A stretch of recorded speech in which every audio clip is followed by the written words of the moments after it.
नमस्कार। स्वागत है आपका एसचे कोचिंग सेंटर पर। मैं सूरज कुमार बस्ती उत्तर प्रदेश से। जिन बच्चों का अटल आवासीय विद्यालय में जो रिजल्ट आएगा उसमें चयन होने वाला है, उन सभी बच्चों को पहले से ही एडवांस में बहुत बहुत बधाई कि उन्होंने मेहनत किया और उनके मेहनत का नतीजा है कि उनका जो चयन लिस्ट आएगा उनमें उनका नाम रहेगा।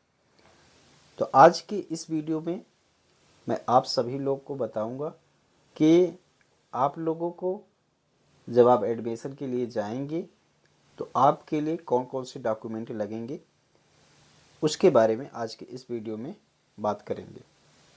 तो पूरा वीडियो को अंत तक ज़रूर देखें।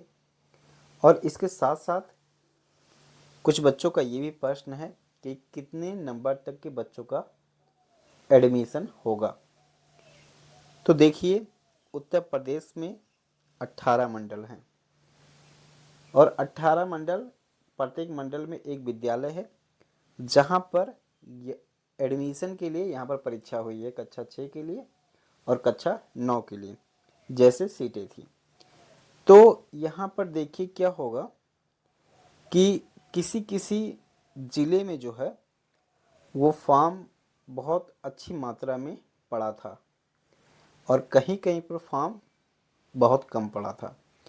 तो यहाँ पर अगर कट ऑफ की बात करें तो जहाँ पर फॉर्म कम पड़ा था कक्षा 6 में 9 में, यहाँ पर अगर बात करें तो यहाँ पर अगर बच्चे 50% भी अगर किए हैं, जैसे 80 क्वेश्चन था कक्षा 6 के लिए, अगर इसमें 40 क्वेश्चन 45 क्वेश्चन भी सही किए हैं जहाँ पर फॉर्म कम पड़ा था, तो वहाँ पर होने के ज़्यादातर चांस रहेंगे, एडमिशन होने के ज़्यादातर चांस रहेंगे कि उनका जो एडमिशन के लिए लिस्ट आएगा उनका नाम आ जाएगा। और जहाँ पर फॉर्म ज़्यादा पड़े हुए थे, ठीक है, क्योंकि ये जो न्यूज़ है कि कहाँ पर फॉर्म कितने पड़े हुए थे, यहाँ पर इस चीज़ की जानकारी आपको आपके संबंधित जो ज़िला है, जिस ज़िले से आप हैं वहीं पर ही एग्जैक्ट न्यूज़पेपर में छपा होगा कि यहाँ पर कितने फॉर्म भरे गए थे कक्षा 9 में और कक्षा 6 में और इतने बच्चों ने एग्ज़ाम दिया। इस चीज़ की जानकारी वहाँ पर दी होगी। तो उसी के अनुसार से आप देखिएगा, आप सभी गार्जियन, अगर बच्चे देख रहे हैं तो उनके गार्जियन और इस वीडियो को गार्जियन भी देख रहे होंगे, तो आप लोग देखिएगा वहाँ पर पेपर में कि कैसे क्या था, मतलब फॉर्म ज़्यादा पड़े थे कि कम पड़े थे या बराबर जितने सीटें हैं उतने ही पड़े थे। तो यहाँ पर क्या होगा कि अगर फॉर्म जो है जितने भी बच्चों का एडमिशन लेना है कक्षा 6 में और कक्षा 9 में, अगर उसी के आसपास या थोड़ा सा ही ज़्यादा फॉर्म डाले गए हैं तो वहाँ पर मान के चलिए कि अगर 50% भी यहाँ पर बच्चे सही किए हैं तो उनका ज़रूर एडमिशन होगा ही होगा। जैसे कक्षा 6 के लिए 80 प्रश्न थे और उसमें 40 प्रश्न भी किए होंगे सही, तो वहाँ पर उन बच्चों का होना ही होना है। ऐसे ही कक्षा 9 में 100 प्रश्न थे और इसमें से 50 किए होंगे तो उनका होना ही होना है। इसके साथ आप लोग पूरा वीडियो को ज़रूर देखिएगा, क्योंकि अभी लास्ट में मैं बताऊंगा कि कौन कौन सा कागज़ लगेगा। तो देखें, यहाँ पर मैं ये कह रहा हूँ, ठीक है।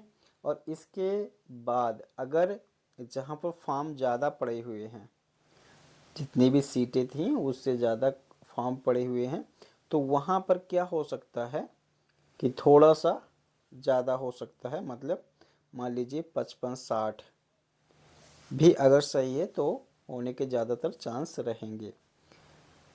मैं मैक्सिमम कहता हूँ कि अगर 70 या 80 के बीच में अगर आपके प्रश्न सही हैं तो आप पूर्ण रूप से सुरक्षित हैं, आप सभी बच्चों का होगा ही होगा जो 70 से 80 के बीच में हैं, ठीक है। तो ये थी कट ऑफ के बारे में जानकारी। मैं उम्मीद करता हूँ कि आप लोग इसके बारे में ज़रूर संतुष्ट हुए होंगे। रिजल्ट की थोड़ा सा बात कर लेते हैं। रिजल्ट देखिए आना था 18 मार्च को। कहीं कहीं पर किसी किसी मंडल में आया हुआ है और ज़्यादातर नहीं आया हुआ है।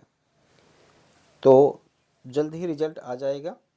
और रिजल्ट जैसे ही आ जाता है तो आपको कौन कौन से डॉक्यूमेंट को तैयार रखना है इसके बारे में आइए समझते हैं। कि सबसे पहला जो डॉक्यूमेंट आपको तैयार रखना है, श्रमिक का पंजीयन कार्ड की फोटोकॉपी। श्रमिक का पंजीयन कार्ड मतलब जो आपके पास श्रमिक कार्ड है, लेबर कार्ड है, उसका फोटोकॉपी करा लीजिएगा। 2 फोटोकॉपी कराइएगा और एक ओरिजिनल रखिएगा। और आप इन सभी को लेके जहाँ जब एडमिशन के लिए आपको बुलाया जाएगा, फ़ोन किया जाएगा, आपके पास आएगा, जब भी एडमिशन के लिए जाएंगे तो ये कागज़ लेकर जाएंगे ताकि आपको किसी प्रकार से कोई समस्या ना हो। इसके बाद यहाँ पर देखें, दूसरा है श्रमिक का आधार कार्ड की फ़ोटोकॉपी और ओरिजिनल दोनों लेके जाएंगे, क्योंकि वो सब देखने के लिए भी मांग सकते हैं। काफ़ी चीज़ों को देख समझ करके, ओरिजिनल डॉक्यूमेंट को देख करके ही वहाँ पर एडमिशन लिया जाता है। इस चीज़ को समझिए। इसके बाद देखिए, तीसरा श्रमिक का स्व प्रमाणित कार्य अनुभव प्रमाण पत्र। आपने कहाँ पर कार्य किया है, क्या कार्य किया है, उस चीज़ का सर्टिफिकेट आपको बनवा के लेके जाना पड़ेगा। और जहाँ पर किए हैं उस ठेकेदार या इत्यादि चीज़ का, वो लोगों का, या ग्राम प्रधान, जैसे आप मनरेगा के अंतर्गत काम किए हैं तो यहाँ पर कितने दिन काम किए हैं, कम से कम 100 दिन का काम दिखाना पड़ेगा। यहाँ पर ये ठेकेदार या प्रधान जो होंगे, ग्राम प्रधान, वो यहाँ पर साइन मोहर कर देंगे और आपको इसको लेकर जाना है। देख सकते हैं यहाँ पर लिखा हुआ है ईंट भट्ठा।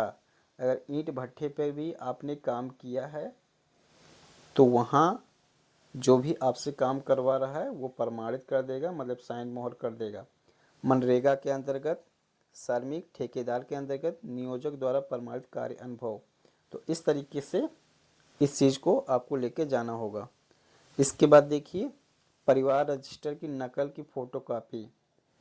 परिवार रजिस्टर की नकल की जो फ़ोटोकॉपी है उसको मैंने वही फिर चीज़ कहा कि आप फ़ोटोकॉपी लेके जाएंगे ही जाएंगे, ओरिजिनल भी लेके जाएंगे जब आप एडमिशन के लिए जाएंगे तब।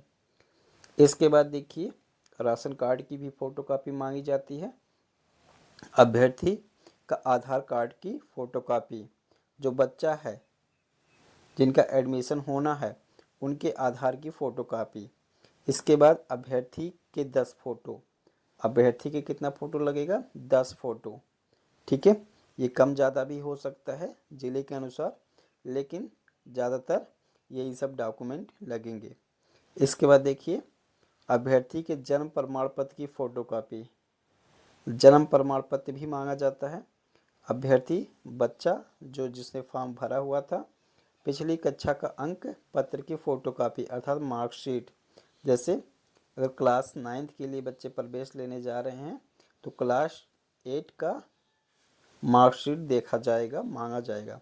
उसका फ़ोटोकॉपी ही लगेगा, लेकिन आपको ओरिजिनल भी लेके जाना है साथ में। इसके बाद देखिए, अभ्यर्थी के पिछले कक्षा का हस्तांतरण प्रमाण पत्र मतलब टीसी, जो टीसी होता है उस चीज़ को भी लेके जाना है। टीसी ओरिजिनल ही ले जाना होता है। ठीक है। इसके बाद देखिए, अभ्यर्थी के मूल निवास प्रमाण पत्र, मतलब बच्चा का निवास प्रमाण पत्र बनेगा, उस चीज़ का फ़ोटोकॉपी लगेगा। तो बच्चे के नाम से निवास प्रमाण पत्र लगेगा, उसकी फ़ोटोकॉपी यहाँ पर लगेगी। उसके बाद यहाँ पर जाति प्रमाण पत्र, बच्चे का जाति प्रमाण पत्र की भी फ़ोटोकॉपी लगेगी। इस चीज़ को देख लीजिए, समझ लीजिए। इसके बाद है अभिभावकों का आधार कार्ड की फ़ोटोकॉपी। अभिभावकों मतलब माता पिता दोनों के आधार कार्ड की फ़ोटोकॉपी और उनके 6 फ़ोटो, माता और पिता के 6 फ़ोटो यहाँ पर रहेंगे। ठीक है, ले जाना है। इसके बाद 10 रुपये का सादा स्टाम्प पेपर यहाँ पर लगेगा। इसके बाद अभिभावक द्वारा आगंतुकों के फ़ोटो, अभिभावकों द्वारा या अभिभावकों द्वारा जो बच्चे से मिलने आ रहे हैं उनका भी 2-2 फ़ोटो आप दे सकते हैं। तो इस तरीके से ये सारे इतने सारे डॉक्यूमेंट लगते हैं। तो मैं उम्मीद करता हूँ कि आप सभी लोग को ये चीज़ें क्लियर हुआ होगा, और जब भी आप एडमिशन के लिए जाएंगे तो इन सभी डॉक्यूमेंट को ज़रूर अपने साथ लेके जाएंगे। तो चलिए, इसके अलावा अगर कोई और प्रश्न हो तो आप कमेंट में पूछ सकते हैं, उसका जवाब देने का प्रयास किया जाएगा।